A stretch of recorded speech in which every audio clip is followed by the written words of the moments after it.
কি বিশ্রী নাম রে বাবা, বলতে লজ্জা করে, লিখতে লজ্জা করে। বগলা মিত্র। মা বাপ এ নাম তার কেন যে রেখেছিলেন কে জানে। বেঁচে থাকলে জিজ্ঞাসা করত, কিন্তু মাও নেই, বাপও নেই। বলতে গেলে বগলা মিত্রের আপন বলতে কেউ নেই এ সংসারে। একাই একটা ফ্ল্যাট ভাড়া নিয়ে থাকে এই কলকাতা শহরে। বিয়ে থা করেনি, করবার ইচ্ছেও নেই।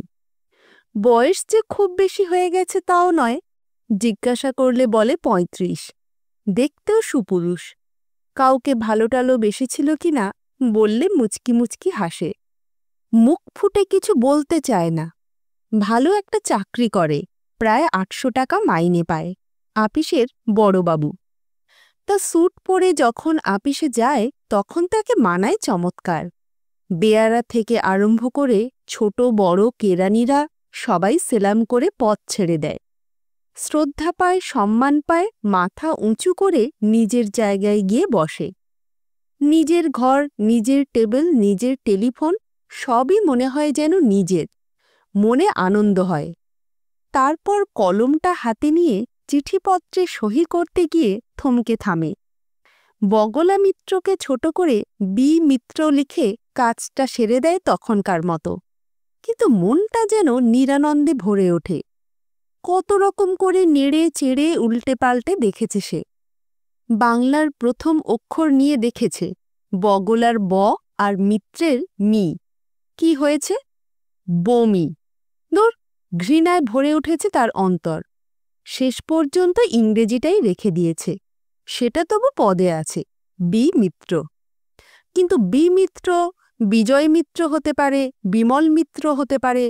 বগলা মিত্র যে হতেই হবে তার তো কোনো স্থিরতা নেই। কাজেই তার এই সবচেয়ে পুরনো, ধরতে গেলে তার জন্মলগ্নের সাথী নামটিকে নিয়ে তার বিরক্তির সীমা নেই। কাজেই পুরনোর গুণগান আর যেই করুক, বগলা মিত্তির করবে না। পুরনো নাম নিয়ে বগলা মিত্তির হিমশিম খাচ্ছে। তার উপর ঠিক এই সময়টিতে আরেকটি অঘটন ঘটে গেল।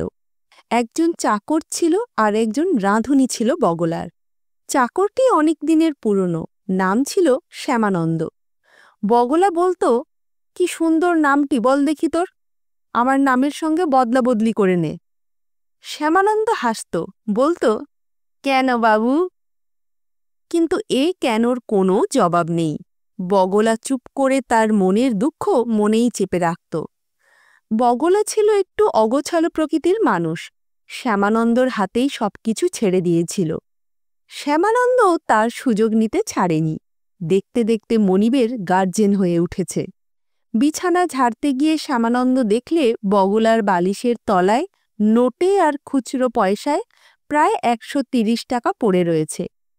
সবগুলো সরিয়ে রাখলে শ্যামানন্দ। তারপর বগলা যখন তার কোনো খোঁজই করলে না, তখন একদিন জিজ্ঞাসা করলে, আপনার কিছু হারিয়েছে বাবু? বগলা বললে, না তো। শ্যামানন্দ আবার একবার জিজ্ঞাসা করলে। তার জিজ্ঞাসা করবার ধরনটা দেখে বগলার হঠাৎ মনে পড়ে গেল। বললে, মনে হচ্ছে যেন কয়েকটা টাকার গোলমাল হয়েছে। কত টাকা? তা কি আর মনে আছে? ২৫-৩০টা হবে। শ্যামানন্দ হাসতে হাসতে ৩০টি টাকা মনিবের হাতে দিয়ে বললে, বিয়ে করলে এরকমটি হতো না। মাসের শেষ হয়ে এসেছিল। বগলা ৩০টা টাকা পেয়েই খুশি। ভাবলে শ্যামানন্দ খুব বিশ্বাসী। বললে, তুই বিয়ে করেছিস? বিয়ে করবার জন্যই শ্যামানন্দর চাকরি করতে আসা। বললে, বিয়ে আর করি কেমন করে বাবু? আমাদের যে টাকা দিয়ে কোণে কিনতে হয়, ৫০০ টাকার কমে ভজু তার ভাইজিটাকে দেবেই না। ও, কোণে তাহলে ঠিক হয়ে আছে বল?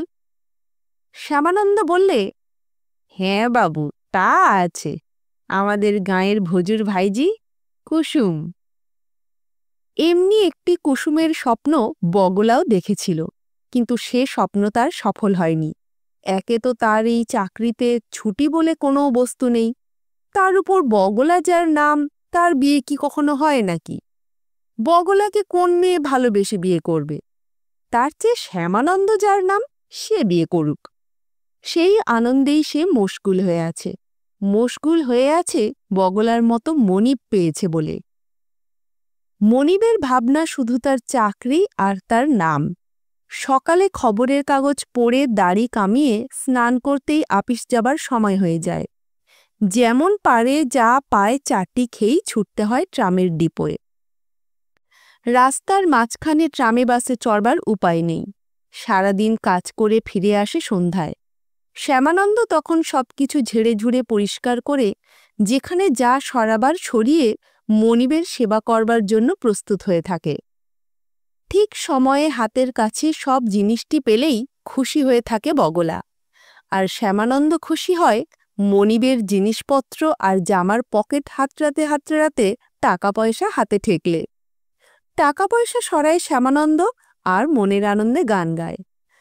তার মনিবকে প্রায় সাবার করে এনেছে শ্যামানন্দ। পুরনো একখানা কাপড় ইঁদুরে কেটেছিল, তারই ছুতো পেয়ে সারা বাড়িময় শ্যামানন্দ ক্রমাগত ইঁদুর দেখতে লাগল। বগলাকে বলে, ইঁদুর মারা কি একটা ওষুধ পাওয়া যায় বাবু, আনবেন তো কিনে। বগলার সময়ই হয় না, আবার যদি হয় তো ভুলে যায়। সেই সুযোগে শ্যামানন্দ তার 150 টাকা দামের একটা স্যুট 50 টাকায় বিক্রি করে দিয়ে 10টি টাকা মনিবের কাছে নামিয়ে দিয়ে বলে, এমন কাটা কেটেছে যে 10টা টাকাও কেউ দিতে চায় না। শেষে হাতে পায়ে ধরে কান্নাকাটি করে এই টাকাটা আদায় করলাম। নিন, টাকাটা রাখুন ভালো করে, বালিশের তলায় আবার ফেলে রাখবেন না যেন। বগলার কিন্তু ভালো লাগলো না কথাটা। বললে, টাকাটা ফিরিয়ে দিয়ে আমার স্যুটটা কাল নিয়ে আসবি। কার কাছ থেকে নিয়ে আসব? যাকে দিয়েছিস। শ্যামানন্দ বললে, সে তো ফিরিওয়ালা, সে তো পুরনো ঘড়ি, চশমা, ভাঙা গ্রামোফোন এই সব কিনে নিয়ে যায়, তাকে কোথায় পাব? এতদিন পরে বগলা একটুখানি সাবধান হয়ে গেল। টাকা কড়ি যেখানে সেখানে ফেলে ছড়িয়ে আর রাখে না। শ্যামানন্দকে বলে, সকালে বাজার করে এনে আমাকে হিসাব দিবি। এমন কথা কোনোদিনও বলে না বগলা। এ ঠিক ওই উড়ে ঠাকুরের কাজ। শ্যামানন্দ বাজারের পয়সা চুরি করে, নিশ্চয়ই সে লাগিয়েছে বাবুকে। 500 টাকা জমতে আর বেশি দেরি নেই। আর ঠিক এই সময়ই ঠাকুরের এই শয়তানি শ্যামানন্দ সহ্য করবে না কিছুতেই। ভারী তো রান্না, তার জন্য 30 টাকা মাইনে, তার উপর কাপড় কাচার সাবান, চুল কাটার পয়সা, পান দোক্তার জন্য রোজ 2 আনা করে দিতে হবে লাট সাহেবকে। বগলা চাইলে বাজারের হিসেব শ্যামানন্দর কাছ থেকে, শ্যামানন্দ চাইলে মাছের হিসেব ঠাকুরের কাছ থেকে। 16 খানা ইলিশ মাছ আমি গুনে গুনে দিয়েছি তোমাকে, কাকে কখানা দিয়েছ বলো, হিসেব দাও। ঠাকুর হিসেব দিতে পারলে না। শ্যামানন্দ বললে, তুমি চোর। ঠাকুর বললে, তুমি ডাকাত। মুখ সামলে কথা বলো ঠাকুর, তুমি মুখ সামলে কথা বলো। রোজ তুমি চুরি করে খাও, তার উপর রাঁধতে জানো না? আমি রাঁধতে জানি না? আমার বাপ ঠাকুরদা 3 পুরুষ ধরে রান্না করছি, আমি রাঁধতে জানি না? না, জানো না। শ্যামানন্দ বললে, আমার বাবু ডিমের ডালনা খেতে ভালোবাসে, তুমি কোনোদিন খাইয়েছ বাবুকে? ঠাকুর বললে, ডিম আমরা ছুঁই না। শ্যামানন্দ বললে, তাহলে 30 টাকা মাইনে তুমি আর পাবে না, এই মাস থেকে তোমাকে 20 টাকা মাইনে দেওয়া হবে। ঠাকুর বললে, তাহলে আমার মাইনে দিয়ে দাও, আমি চলে যাব, কলকাতা শহরে আমাদের চাকরির অভাব নেই। বগলা আপিস থেকে এলো। চায়ের কাপটি তার হাতের কাছে নামিয়ে দিয়ে শ্যামানন্দ বললে, ঠাকুরটাকে ছাড়িয়ে দিচ্ছি বাবু। কেন? বেটা চোর, চুরি করে সব খেয়ে নিচ্ছে, তার উপর দেখুন না আপনি ডিম খেতে ভালোবাসেন, আর বেটা বলে কিনা ডিম ছোঁবে না। ডিমের কথায় বগলার মনে পড়ল ডিম তার প্রিয় খাদ্য, অথচ ডিম সে অনেক দিন খায়নি। জিজ্ঞাসা করলে, ঠাকুরকে তাড়িয়ে দিবি তো রান্না করবে কে? শ্যামানন্দ বললে, আমি করব, মাসে 30-40টা টাকা বেঁচে যাবে। ডিমের ডালনা রাঁধতে পারবি? খুব পারব। চা খেয়ে বগলার মেজাজটা ভালোই ছিল। বললে, তোর যা খুশি তাই করগে, আমাকে ওসব কিছু জিজ্ঞেস করিসনি। ব্যাস, তার পরের দিনই মাইনে চুকিয়ে দিয়ে ঠাকুরকে বিদেয় করে দেওয়া হলো। বাজারের পয়সা চুরি করি আর বলবি? ঠাকুর কিছু বুঝতেই পারলে না, তার পোঁটলা পুঁটলি নিয়ে সে চলে গেল। শ্যামানন্দ বাগ খুশি। এবার আর বলবার কেউ নেই, দেখবার কেউ নেই। 2 হাত দিয়ে চুরি করবে, তারপর 500 টাকা ভর্তি হয়ে গেলেই গ্রামে গিয়ে কুসুমকে বিয়ে করে সংসারী হবে। কিন্তু তখন তার এই অসহায় বাবুটি কি করবে? বাবুর টাকা আছে, ভাত ছড়ালে কাকের অভাব হবে না। কিন্তু তবু তার এই আপন ভোলা মনিবটির কথা না ভেবে পারলে না শ্যামানন্দ। ভাবলে বাবুর একটি বিয়ে করা উচিত। বেশি বয়সে বিয়ে তো আজকাল অনেকেই করে। এই সব কথা ভাবতে ভাবতে শ্যামানন্দ বাজারে গেল। ঠাকুর নেই, আজ তাকে রান্না করতে হবে। প্রথমেই ডিম কিনলে অনেকগুলো, বাবুকে আজ ডিমের ডালনা খাইয়ে দেবে। বাজার থেকে ফিরে এসেই শ্যামানন্দ রান্না করতে বসল। জীবনে কখনো সে রান্না করেনি, কেমন করি কি করতে হয় কিছুই জানে না। 4টে ডিম সিদ্ধ করে মনে পড়ল 9টার সময় বাবুকে খাইয়ে দিতে হবে। অত তাড়াতাড়ি ডালনা হয় না, তার চেয়ে বিকেলে বসে বসে ডালনা রাঁধবে। এবেলা অমনি সেদ্ধ খেয়েই আপিস যাক। ভাত ভালো সেদ্ধ হলো না, ডালটা পুড়ে গেল। ডিম সেদ্ধ, আলু ভাজা আর ডিমের অমলেট খেয়েই বগলা আপিসে চলে গেল। যাবার সময় বলে গেল, রাঁধতে তুই জানিস না শ্যামানন্দ। শ্যামানন্দ কিন্তু হটবার পাত্র নয়। পাশের বাড়ির ঠাকুরকে জিজ্ঞাসা করে এলো কেমন করে ডিমের ডালনা রান্না করতে হয়। তারপর বসল শিলনোড়া নিয়ে। মশলা বাটলে, ডিমগুলো সেদ্ধ করলে, আলু কুটলে, এটা নামালে ওটা চাপালে এবং ঘণ্টা 2 ধরে কসরত করে যে বস্তুটি সে রান্না করলে তাকে আর যাই বলা যাক, ডালনা বলা চলে না। নিজে একবার চেখে দেখলে নুন দিতে ভুলে গেছে। কাঁচা নুন খানিকটা দিয়ে গরম করে রেখে দিলে। শ্যামানন্দর বরাত খারাপ। আপিসে কে যেন বগলাকে জিজ্ঞাসা করেছিল, আপনার নামটি কি স্যার? বলতে হয়েছিল বগলা মিত্র। ব্যাস, সেই থেকে মেজাজ একেবারে সপ্তমে চড়ে আছে। সেই মেজাজ নিয়েই সে বাড়ি ফিরেছে, সেই মেজাজ নিয়েই সে খেতে বসেছে। ডিমের ডালনা দেখে মেজাজটা একটু ঠান্ডা হয়েছিল, কিন্তু সে আর কতক্ষণের জন্য। যেই সেটা মুখে দিয়েছে, দপ করে বগলার মাথায় যেন আগুন জ্বলে উঠল। নুনও যত, ঝালও তত। থুথু করে মুখ থেকে সব ফেলে দিয়ে ডালনার বাটিটা ধাঁ করে ছুঁড়ে মারলে শ্যামানন্দর দিকে। বাটিটা মাথায় লেগে ছিটকে পড়ল। চিৎকার করে বলতে লাগলো বগলা, বেরিয়ে যা তুই আমার বাড়ি থেকে, এক্ষুনি বেরিয়ে যা, তোর মুখ আমি দেখতে চাই না। শ্যামানন্দ ভেবেছিল অনেক দিনের পুরনো চাকর সে, রাগ বুঝি তার পড়ে যাবে, কিন্তু রাগ তার পড়ল না। বাইরে বেরিয়ে গিয়ে কোথায় কোন হোটেলে খেয়ে এসে ঘরে খিল বন্ধ করে শুয়ে রইল। শ্যামানন্দকে পাশে ঘেঁষতে দিলে না।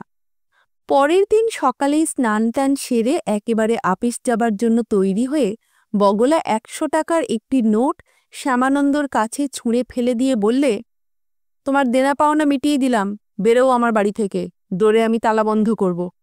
কেন বাবু? আমি... শ্যামানন্দর মুখ দিয়ে আর কথা বেরুচ্ছিল না। 2 চোখ জলে ভরে এসেছে, কিন্তু চোখের জলে কোনো কাজ হলো না। বগলা বললে, আমি সব জানি, তুমি যত বোকা আমাকে ভাবো তত বোকা আমি নই। শ্যামানন্দ সত্যি সত্যিই তার জিনিসপত্র নিয়ে বেরিয়ে গেল। দৌড়ে তালা বন্ধ করে দিলে বগলা। একা। বগলা এবার একেবারে একা। নিজেই চা তৈরি করছে, ডিম সিদ্ধ করছে আর হোটেলে গিয়ে খেয়ে আসছে। 2-4 দিন মন্দ চলল না, তারপরেই একঘেয়ে মনে হতে লাগল। রাখলে একজন চাকর, বাংলাদেশেই বাড়ি, বাঙালি ছোকরা, লেখাপড়া সামান্য শিখেছিল। অভাবের তাড়নায় গ্রামদেশ থেকে কলকাতায় এসেছে চাকরের কাজ করবার জন্যে। দিন 10 চালিয়ে দিলে, রান্নাবান্না সবই করলে, মনে হলো যেন মন্দ নয়। কিন্তু হঠাৎ একদিন সকালে কেটলিতে চায়ের জল গরম করে দেখলে চা নেই। পয়সা দিন বাবু, চট করে দোকান থেকে কিনে আনি। 10 টাকার নোট একখানি তার হাতে দিয়ে বগলা বললে, ভাঙিয়ে নিয়ে আয়, খুচরো পয়সা নেই। চাকরটি সেই যে চা আনতে গেল, আজও এলো কালও এলো, আর ফিরে এলো না। দোকানে চা খাবে বলে বেরিয়ে যাচ্ছিল বগলা। স্নান করেই যাওয়া ভালো, একেবারে খেয়ে দে ওই পথে আপিস চলে যাবে। 10টা টাকা মেরে দিয়ে কি লাভ হলো লোকটার? 10 দিন কাজ করেছে, 30 টাকা মাইনে হিসেব করলে 10টা টাকাই সে পেত। গায়ে গায়ে শোধ হয়ে গেল। যাগ্গে মুরগে, তার কথা আর ভাবতে পারে না। পয়লা তারিখে মাইনে পেয়েছিল 800 টাকা। ব্যাংকে একটা অ্যাকাউন্ট খুলেছে। 500 টাকা জমা দিয়ে 300 টাকা বাড়িতে এনে রেখেছিল রোজকার রোজ খরচ চালাবার জন্যে। 250 টাকা ছিল বিছানার তলায়, আর 50 টাকার 5খানি 10 টাকার নোট ছিল পকেটে। তাই থেকেই 10 টাকার একটি নোট সে দিয়েছিল চা আনতে। কিন্তু আপিসে যাবার আগে বিছানা উল্টে দেখে 250 টাকা নেই। ব্যাস, চা আনবার জন্য শুধু 10 টাকা নয়, 250 টাকা নিয়ে পালিয়েছে চাকরটা। নাম ঠিকানা লেখা ছিল, পুলিশে খবর দিলে। পুলিশ যা করবার সবই করলে। দিন 15 পরে থানা থেকে এক ভদ্রলোক এসে জানিয়ে গেলেন, মেদিনীপুর জেলার পলাশন গ্রামে লক্ষণ দাস নামে কোনো লোক কখনো ছিল না, সব মিছে কথা। বগলা প্রতিজ্ঞা করলে লোক আর রাখবে না। নানান রকমের কুকার কিনলে, স্টোভ কেনাই ছিল, নিজেই রান্না করবার কসরত করে কখনো আধপেটা খেয়ে কখনো উপোস দিয়ে মাস 2-3 কাটিয়ে দিলে বগলা। না, চাকর সে আর রাখবে না। ভাবলে বিয়ে করাই বোধহয় উচিত ছিল তার। কিন্তু আপনার বলতে কেউ যার কোথাও নেই, তার উপর যার নাম আবার বগলা, তার বিয়ে হওয়া মুশকিল। এই সব কথা ভাবছে এমন দিনে হঠাৎ আবার একটা অঘটন ঘটল। সেদিন ছিল রবিবার। বাড়ির কাছে ভালো একটি হোটেল পেয়েছে। সেই হোটেলে খেয়ে এসে বগলা দিনের বেলা এক ঘুম ঘুমিয়ে স্টোভে চায়ের জল চড়িয়ে দিয়ে খবরের কাগজটা দেখছিল। এমন সময় একটি মেয়ে সোজা তার ঘরে ঢুকে তার সম্মুখে এসে বললে, নমস্কার। বগলা মুখ তুলে তাকিয়ে দেখলে মেয়েটির বয়স খুব কমও নয়, খুব বেশিও নয়, দেখতে শুনতে ভালোই। বললে, বসুন, কি চাই? মেয়েটি বসল। বললে, আমি এসেছি ভবানীপুর থেকে। আমাকে আপনি চিনবেন না, কিন্তু আপনার নারী নক্ষত্র আমি সব জানি। আপনার নাম বগলা মিত্তির তো? এই মেয়েটির মুখে তার নামটা শুনে বগলা একটু হকচকিয়ে গেল। তারপর মাথাটি একটু কাত করে বললে, হ্যাঁ। স্টোভের উপর কেটলিতে সাদা ধোঁয়া বেরুচ্ছিল, জল গরম হয়ে গেছে। মেয়েটি বললে, চায়ের জল বসিয়েছেন বুঝি? হ্যাঁ। মেয়েটি উঠল। বগলাও উঠতে যাচ্ছিল। মেয়েটি বলল, আপনি উঠবেন না, আমি আপনাকে চা করে দিচ্ছি। তারপর চা তৈরি করতে করতে অনেক কথাই বললে মেয়েটি। এসব কি বেটা ছেলের কাজ নাকি? নিজে হাত পুড়িয়ে রান্না করে খাবেন, তবু বিয়ে করবেন না? কিরকম ধনুক ভাঙা পণ আপনার, বলুন তো? চায়ের কাপটি বগলার হাতে ধরিয়ে দিয়ে মেয়েটি নিজেও 1 কাপ চা নিয়ে বসল বগলার মুখোমুখি। বিয়ে আপনাকে করতেই হবে। এই চা খেয়েই আপনি চলুন আমার সঙ্গে। কোথায়? আমার বাড়িতে। কেন? আমার ছোট বোনটিকে দেখবেন, পছন্দ হয়তো বিয়ে করবেন, নয়তো করবেন না। আপনার লজ্জা করবার কিছু নেই। বাড়িতে আমরা 2 বোন।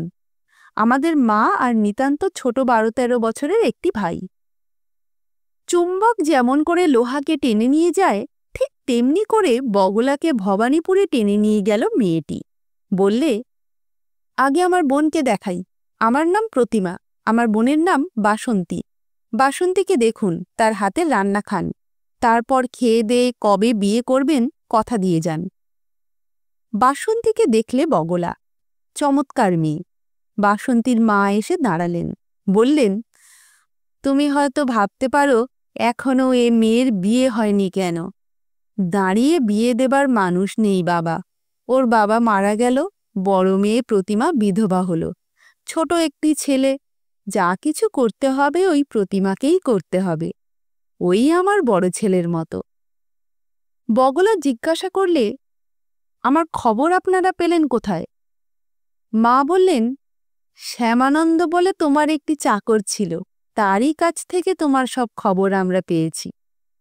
শ্যামানন্দ? শ্যামানন্দ কোথায়? মাসখানেক ছিল আমার বাড়িতে। তারপর আবার কোথাও হয়তো কারোর বাড়িতে চাকরি করতে চলে গেল। খুব পরিপাটি করে আসন বিছিয়ে প্রতিমা খেতে বসালে বগলাকে। বললে, খাবার নিয়ে আয় বাসন্তী, আর ডিমের ডালনাটা দে। ডিমের ডালনা শুনে অবাক হয়ে বগলা তাকালে প্রতিমার দিকে। প্রতিমা বললে, অমন করে তাকাচ্ছেন কি? আমরা সব জানি। তা সত্যি বলতে কি, শ্যামানন্দর মতন এমন চাকর আর হয় না।